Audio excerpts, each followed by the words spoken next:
நமஸ்தேஸ்து மகாமாயே ஸ்ரீ. உங்க வீட்டில் ஐஸ்வர்யம் பெருக, பணப்பிரச்சனைகள் தீர லக்ஷ்மி குபேர மந்திரத்தை தினமும் 21 தடவை சொல்லுங்கள். அதிகப்படியாக 108 தடவை சொல்லலாம்.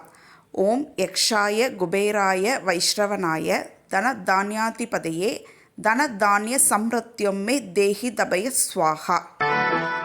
நமஸ்தேஸ்து மகாமாயே ஸ்ரீபீடே சுரபூஜிதே शङ्खचक्र गदाहस्ते महालक्ष्मी नमोऽस्तुते.